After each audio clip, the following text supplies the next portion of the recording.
This is the presentation for communities, but I don't really see many representatives of communities. Could you raise your hands? Yes, I could see some. Hromada's representatives. Okay, then I will allow myself to improvise slightly because I want to deliver my presentation in English and the slides are in Ukrainian because we have the interpretation available at the conference. I'm Oleksandr. I work with communities since 2015. So I started working before the work, and of course, I had a lot of experience. I work in different regions, and they vary a lot, as well as communities, the hromadas. But right now, I would like to communicate a message and to share it with you, which is the actually my experience of the past 5 years. It's not really about showing pictures, it's more about the process. It's about those bottlenecks in legislation or those gaps which we have. That is why it's very important that we reach this brief in architecture. Briefly, we can describe the situation we are in Ukraine right now with this picture, when there was a lot of change within our normal life and in our work and in urban planning and in architecture, and still it is not yet settled down. Still the procedures are not defined. Still the transition from pre-war to war and post-war is happening, and it's not really clear where we will end up. But originally the human is quite inertial and trying to go back to the known, avoiding the unknown. However, what everybody is saying and what is very critical right now to explore what are the alternative options we can go with our country, with our regions, with our municipalities. And there are scenarios, and somebody mentioned yesterday about the UNDP and about the strategic forecast, that there are scenarios which are possible, and we just need to take care about the thinking process before doing and analyzing what are the alternative scenario. Here we talk about the alternative economic profile of the municipality. Here we talk about what do we do if we face the reality that the cities and municipalities would be shrinking in their population, that we will not regain all the people in our places. So, I encourage everybody to think, and what we use and what we practice in our work is that we say that the end of the war will not answer all our questions in the urban planning and in the procedures and in the practices we need to apply. So this period from now until the end of the war is critical to form the new routine, the new strategy, and the new agenda of how do we work with the new municipalities, with the new rayons, with the new oblasts, with the new country, which are totally interconnected. And if we look at this cascade of strategies which are somehow need to be developed, we see that there are several levels which I've just mentioned. And when you speak to a municipality saying, hey, okay, let's think about what's your future, they are saying, okay, this is our future, but there is also the future of the region.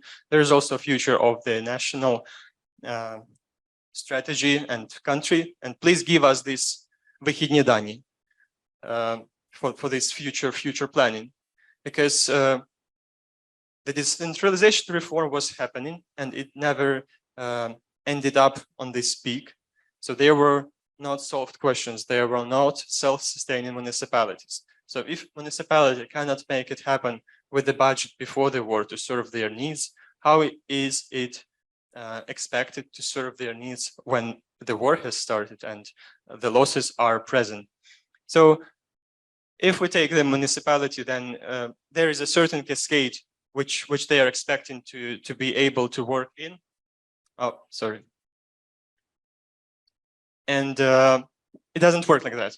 So these things are happening not at the same time simultaneously. So we don't have a municipality which is developing a strategy when all the other strategies are ready. So this means that municipality needs to take some certain assumptions on the future of the region, of the future of the oblast, and the future of the country, without that future being defined yet by the Kim or Zelensky or somebody else. There is also a clash of dialogue and ambitions. So yeah, we can talk here in Lviv Urban Forum on technical and specific ideas how to perform well in urban planning. However, at the end, it ends and meets with the reality of public administration, which speaks totally different language. And I will stop on these peculiarities a little bit later. And also the level of the detailization. So people think different scales, and this is the main challenge, how to actually establish the dialogue between them. What I want to emphasize here, because there was a lot of architects presenting here these days about the best practices and the best cases. Today in Ukraine, the critical structural object of the recovery is the municipality, how it functions within itself, how the systems are working. Otherwise, we will just end up recovering specific buildings which do not match together, that don't make a good system out of themselves, and they don't serve people. So basically what the mayor of Lviv was saying yesterday, yes, the form defines the sense. However, it is like 10, 15 specific buildings out of all municipality that can play that game. The rest is a very context built environment, which has to serve a very specific pragmatic function. There was a lot of said during last year about the money for the recovery, and I will just stop here briefly to try to at least give not an inspiration, but an idea how this recovery might work on the municipal level, because still the municipality are trying to attract from different sources, different projects. And here I just on the vertical you can see the sources, and on the horizontal you can see who is the supplier of the money.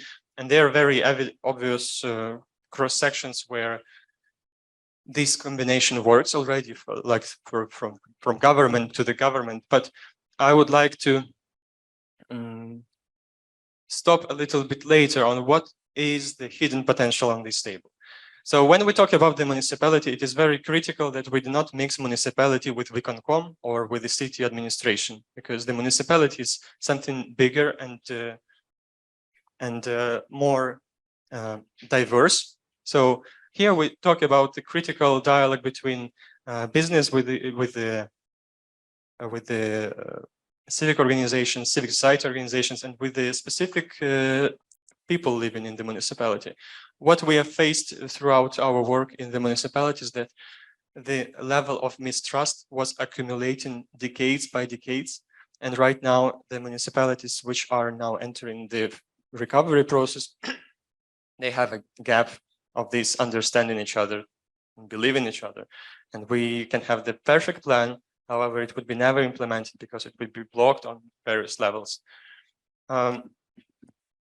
So basically, what we are trying to work on with the municipalities is about how to avoid this, I call it grant fast food or money fast food, when municipality can have an option to build a school from Germany, a kindergarten from Austria, another swimming pool maybe from Netherlands, and how to actually formulate their vision, how these all bits and pieces, how all these bits and pieces pull up together. So weak position is agree for everything which is given with the asterisk, because of course there is a phase of humanitarian response when all help is needed, and of course I would not like to underestimate that. So here I would like to stress again on these specific crossroads between the business, government, and international financial organizations. These are the points of growth for business and for other stakeholders within the municipality. So if there is somebody from municipality, I encourage to think that you should think not only attracting money to the local budget, but attract money and funding opportunities to the stakeholders, which I showed on the previous slide. This is the point. So what is important? Money is not important as much as it is said right now. I think the most important is the space, because if we build everything with the temporary structures and then they stay there forever, we will not have space for the strategic projects which we would like to see in the future. Time is critical. People, so basically people as a capacity for these projects, and also people as a driver for these decisions in the municipality. So we talk a lot about built environment and how to recover it. However, we need to provide specific reasoning why this specific built environment has to be recovered. And this goes directly to the needs of people. And how do we measure that? And unfortunately, I think it was mentioned by Shevchenko on the first day about the communication about the war, that there is critically small number of surveys, social surveys about people in the liberated area in Ukraine that will allow us understand what people are needing and how do they live, basically. So this was this kind of theoretical synthesis block I just wanted to share with you, because that makes sense before we start planning, before we start building. So with the Restart Ukraine, which is a project by Zvidsy Agency, which was mentioned, we tried to come out with a methodology which brings us beyond just sectors. So there is infrastructure sector, there's ecological sector, there is all the sectors which went to Lugano as a very big book, and then they didn't make sense together at all. So for us, it is about evidence-based decision-making. For us, it's about the human's dignity of returning them back. It's about the sustainability of cleaning the debris and using them possibly again. It's about forecasting. It's about these things like Kakhovska gas, like how do we actually incorporate spatial forecasting within our spatial recovery plans for the municipalities to make them resilient for the future. It's about the memory, it's about the new type of planning, of course, how do we manage to finance it, participate and build, and it's not the order. It's not the order how we do it, just components which would try to make the part of the game, and different ministers, different stakeholders can take part on specific clusters, which make people talk in the combinations they have never spoken before. I mean, this is something which we underestimated throughout the process, but this is critical, that people understand the same subject in the right way, and then they empower this thing to be done. So it's not us urban planners empowering municipalities to do that. We provide them certain type of activity and idea, expertise, and if they understand it correctly and they have capacity to maintain it and to develop, then it happens. So specific thing which I wanted to try to keep the time to emphasize that there is few phases which contain different spatial approach, in our opinion, to the recovery of the municipality. So there is specific humanitarian response, which is done perfectly well by big organizations in Ukraine. But then we attempt to start building like as soon as we can, instead of taking another interim phase of adaptation and try to reassess how many people came back, what are the businesses, what are the possible vector of economic growth. And then we can talk about strategic development, which I believe will start after the war. So we can use this time of the war for this testing ground. However, I know all municipalities would like to recover as soon as possible, but this is kind of wise game in our opinion.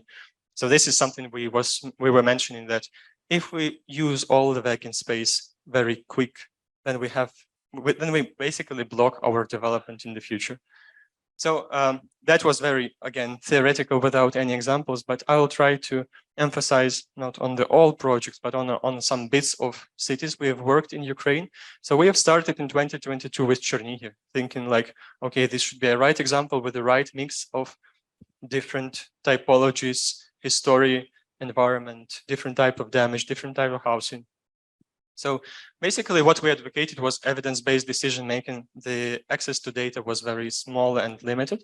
So we were trying to pull out different layers together on the same platform, like basic GIS exercise. And then we, on different maps, we were able to, let's say on the left, this is the shelters with their radius of 200 meters. So we can assess how safe is the city within this basic infrastructure, how good is it covered. And then of course, where should we invest for the new shelters? So it's not random.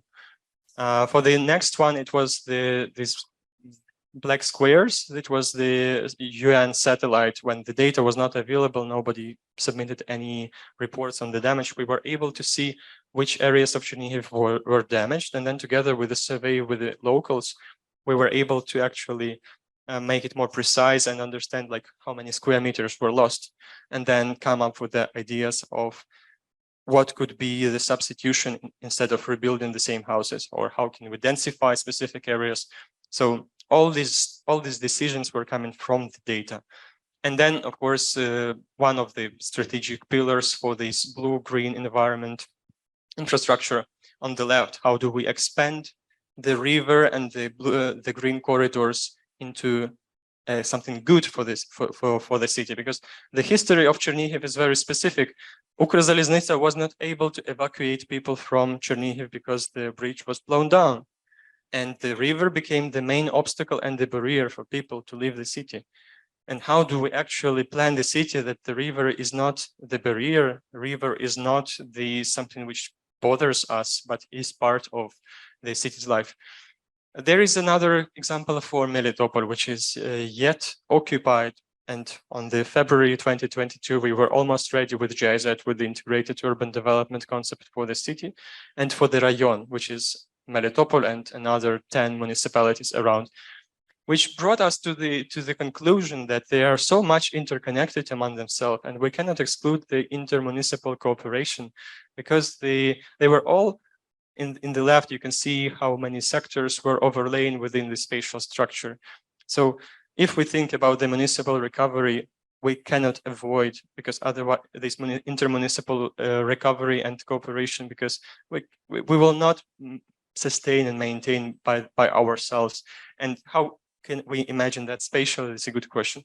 The left is the ecosystem. I mean, it doesn't have any boundaries of the administrative borders of the municipalities. And what we see right now is just, I believe, the beginning of this madness in the south, and we will need to get out of it somehow.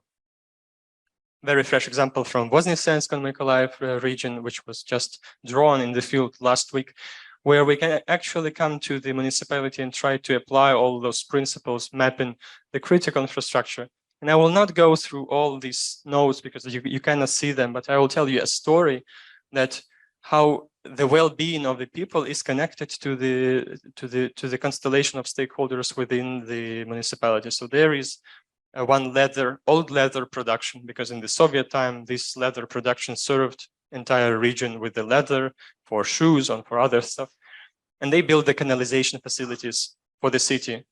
And then they own it together with the city 50-50. So the city is not able to take any decision on the canalization without them. Basically, they are controlling all the industrial park. They are controlling the tariff for the canalization and sanitation for the people. So basically, one person, one entrepreneur within this spatial constellation is blocking the development of the city in many ways. So, okay, I'm just wrapping it up. I'm a bit longer than I expected. Basically, what we believe is the right way to the recovery is digital modeling, in a way that we can use basic data sets for this, which is available in the municipality, but sometimes on the paper, sometimes it is in different cabinets. Once we put these layers together and synchronize them and start asking the right questions and what are the right indicators we would like to track and to follow, the picture starts to change. Working with the vulnerable groups, projecting their needs in the built environment for the future. So how do we make sure we avoid random infrastructure recovery, which doesn't incorporate the needs of the people? How do we iterate the spatial planning? So we do not draw a plan for 10 years and then hoping that we will reach it one day. We believe a plan which is relevant in 1 year, in 2 years, in 5 years, in 10 years, and it's growing responsibly. And the risk profile of the municipality, so the resilience for us, especially for the south, water, climate change, major weather hazards. So basically, what we advocate for is that we are not the main experts in this room. However, together with the municipality, the local experts, and the international expertise and innovation, this is kind of the right way to look at that. Of course, there are different variations that could be working, like Mariupol had 4 different visions from specific teams, so it's absolutely possible. I'm just putting these words here because they are also part of the game. the parliament, the government, sorry, the Ministry of Agency of the Recovery, Dream Platform, are they actually present stakeholders? I saw Nayem in the other hall, but I mean, recovery municipalities taking into consideration all these things. Otherwise, it's just a thinking experiment. We try to put this principle in our blueprint for the spatial recovery. You can find it on our site.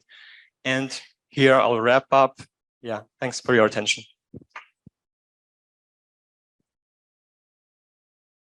Дякую, Саша, за презентацію. Thank you for the presentation.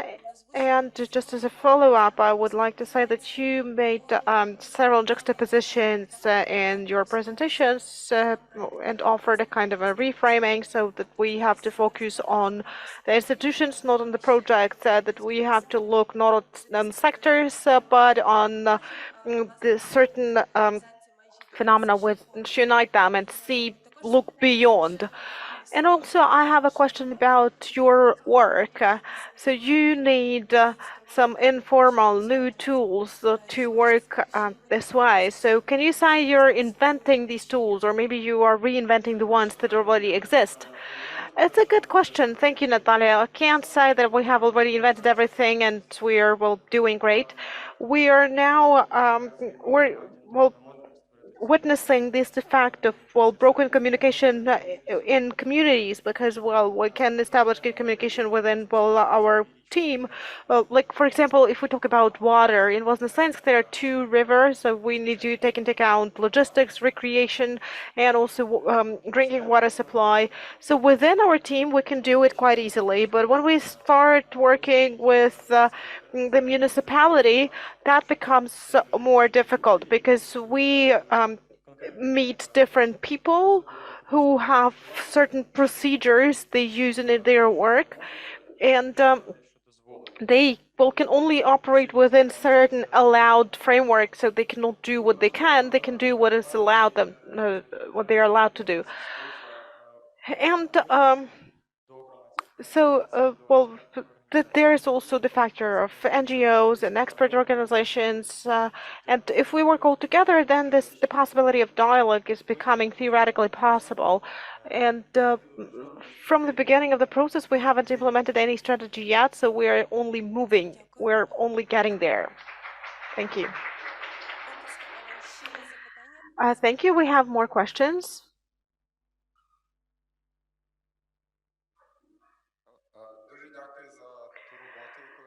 Thank you for the work you do and for your presentation. I have a question of whether you have your vision of what should be the institutional framework. Well, should it be a kind of a top-down approach? So this can be applied so that it has the chance of being implemented, because it feels like there's a big gap. We speak about many wonderful things, but it's not quite clear how they are going to be implemented.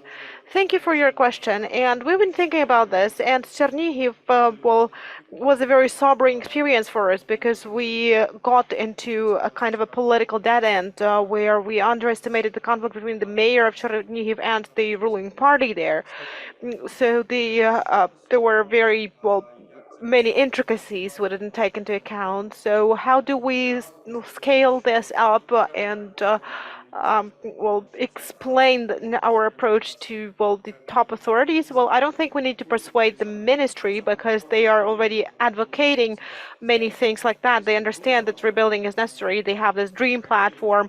It's great. But when we work with the science community, it means that the projects are supported by the ministry by default. So they submit it through the agency, the projects are considered by the ministry, and then they are imposed, like 5 out of 10 are imposed on them, and they change the total vision of the community. So we are now working on the synchronization of the available tools so that we can develop these comprehensive plans and will include them into the functionality of Dream. So, for example, a community submits their ideas and then adds their spatial the ideas about spatial planning on how to implement these projects.